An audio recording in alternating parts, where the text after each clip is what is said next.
তামিম ইকবাল, আমরা যখন পাশের মাঠেই তো আমাদের টিমের খেলা, প্রাইম ব্যাংক ক্রিকেট ক্লাবের, তো আমাদের কোচ তালহা জুবায়ের হঠাৎ করে উইদিন 10 সেকেন্ডস পাশাপাশি বসা, তালহা ভাই ফোনে কথা বলতে বলতে মানে চেহারা বদলে গেল, তালহা ভাইয়ের চেহারা বদলে গেল, পাশে প্লেয়ার, ম্যাচ চলতেছে, খুব গুরুত্বপূর্ণ ম্যাচ, তালহা ভাইয়ের মানে পাশে একদম আসলে কি হয়েছে, তামিম মনে হয় অনেক অসুস্থ, কি হয়েছে হঠাৎ করে, জানি না, মানে বেশ অসুস্থ। তো ওই সময় আমাদের টিমের যে কনসালটেন্ট সাইফুল ভাই বের হয়ে আসলেন, এই তালহা শুনছিস, হ্যাঁ কি হয়েছে, তাহলে যাই। তো একদিকে ম্যাচ চলছে, ওইখানে আরেকটা ম্যাচ, ওইখানে তাদের ড্রেসিং রুমে যাওয়া উচিত হবে কিনা, সরি। তো ওখানে বসে আমরা খবর পেলাম যে তামিম ইকবাল খানকে হসপিটালে নিয়ে যাওয়া হয়েছে। তাহলে হসপিটালে যদি নিয়ে যায় তাহলে তো অবস্থা খারাপ, কি হয়েছে আমরা তখনও শিওর না। তো যাব না, কার সঙ্গে কমিউনিকেশন করছে আমি ঠিক জানি না। ওই সময় কমিউনিকেশন সম্ভবত আপনার মোহামেডানের ম্যানেজার সাজ্জাদ হোসেন শিপন ভাই এবং মোহামেডানের কর্মকর্তা তারিকুল ইসলাম টিটু ভাই, এই দুজনের সঙ্গে সম্ভবত কমিউনিকেশন হচ্ছিল আমাদের ওই সময়। তো তার এটা হচ্ছে আপনার 9টার আগে এই ঘটনাটা, 9টা বা ইন বিটুইন এরকম। তারপরে 10 মিনিট পর আমরা জানতে পারি, 10-15 মিনিট না, মানে হি ইজ মানে okay now, coming back to the stadium, okay ঠিক আছে। এবং তিনি মধ্যে ঢাকায় চলে যাবেন, আপনার হেলিকপ্টার কল করা হয়েছে, ঢাকা চলে গিয়ে further treatment, that's fine, good enough. খেলা চলতেছে। এর কিছুক্ষণ পরে হঠাৎ করে আবার ওই সিনারিও কি হয়েছে যে তামিমকে আবার হসপিটালে নিতে হয়েছে, মানে খুবই অবস্থা খারাপ। এখন তখন আমরা আসলে আর মানে তখন আরাফাত সানি ছিল আমার ক্রিকেটার, তো সিজার ভাই আমাদের ট্রেনার, সানি বলে সানি গাড়ি চাবি দে, তো গাড়ির চাবি নিয়ে আমরা সাথে ওই গাড়ি নিয়ে মুভ করি। সানি তো প্লেয়ার, ওর তো খেলতে হবে, মুভ করে জাস্ট বিকেএসপি অ্যাথলেটিক ট্র্যাকের ওই মাঠটার ওইখানে গেছি। জাস্ট তখন দেখতেছি হচ্ছে নাফিস ইকবাল খান, তামিম ইকবাল খানের আম্মা এবং তামিম ইকবাল খানের ওয়াইফ, তারা ওইখানে কথা বলতেছেন। ওখানে একজন ডাক্তার আছে, আমি ডাক্তার ভদ্রলোককে চিনি না, সম্ভবত বিকেএসপির ডাক্তার উনি। তারপরে হচ্ছে আমরা আশেপাশে, তো দ্রুত তারা হচ্ছে গাড়ি নিয়ে মুভ করলো, আমরাও গাড়ি নিয়ে মুভ করলাম।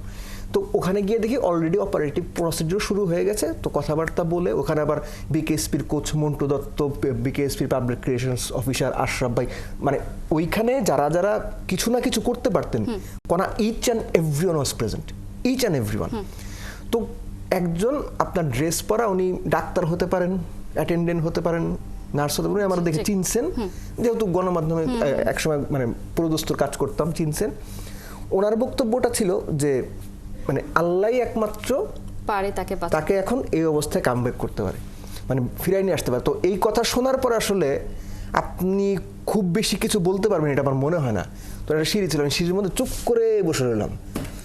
তো ওইখানে যারা উপস্থিত ছিল তাদের 2-3 জন বলতেছিল যে তামিম ইকবাল, আপনার প্রতিবেদন বা আপনার লেখাতে ওটা ছিল, আমি দেখছিলাম যে তামিম ইকবাল নিজের টাকা দিয়ে যে কয়েকজন মানুষের ট্রিটমেন্ট করাইছে, তারাও যদি দোয়া করে তাতেও তামিম ইকবাল ফিরবে, এটা হচ্ছে তারা বলতেছিল।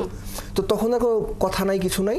তো আস্তে আস্তে আমরা জানতে পারলাম যে মানে অপারেটিভ প্রসিডিউর চলছে। তখনও পর্যন্ত ওই যে হার্টে রিং পরানো হবে, 1টা ব্লক না 5টা ব্লক, 20টা আপনার 20 মিনিট ধরে আপনার সিপিআর দেওয়া হয়েছে, 3টা শক দেওয়া হয়েছে। এগুলো তো আসলে পরবর্তী, এগুলো আমরা পরে জানছি।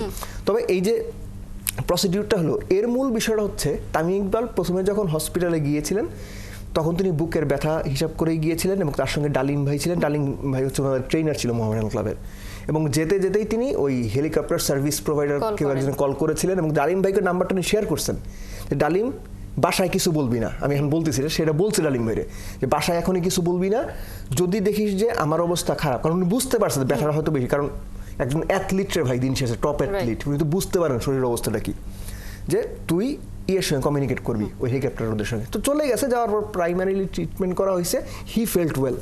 তখন সে ডিসাইড করছে যেহেতু হেলিকপ্টার চলে আসতেছে, আমি ঢাকায় গিয়ে ফার্দার ট্রিটমেন্ট করি। তো ডাক্তাররা বলছেন যে মানে পেশেন্ট যদি এটা চায়, হি ইজ ফিলিং গুড বলতেছে।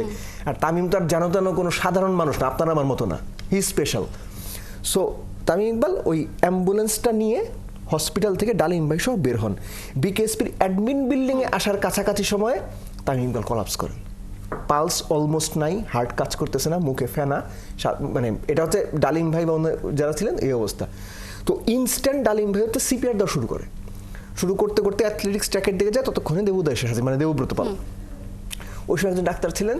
তখন হচ্ছে ডিসিশনের ব্যাপার, তামিম তখন একই সাথে সময় হাতে, এই সিচুয়েশনে আমি যতটুকু মানে ডাক্তাররা বলেন আর কি শুনছি বিভিন্ন জায়গায়, যে এই সিচুয়েশনে আপনি কত দ্রুত সিদ্ধান্ত নিয়ে রোগীকে ডাক্তার পর্যন্ত নিয়ে যান বা কি করেন তার উপরে ডিপেন্ড করে রোগী বাঁচবে কি বাঁচবে না, সহজ হিসাবে এটা হার্ট অ্যাটাকের সময়। আর আমাদের দেশে তো অনেক বুদ্ধিমান লোক থাকে, আশপাশ থেকে বলে ভাই অ্যাসিড হয়েছে অ্যাসিড থেকে ইয়া করছে, তাহলে যাই হোক ওদিকে আমরা যাচ্ছি না, আমাদের আশপাশের লোকজন এগুলো বলছিল।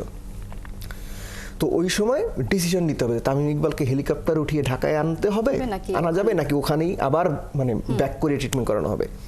সহজ করে বললে তামিম ইকবালকে যদি হেলিকপ্টারে ওঠানো হতো, আমরা মোটামুটি শিওর তামিম ইকবালকে ফেরত পেতাম না।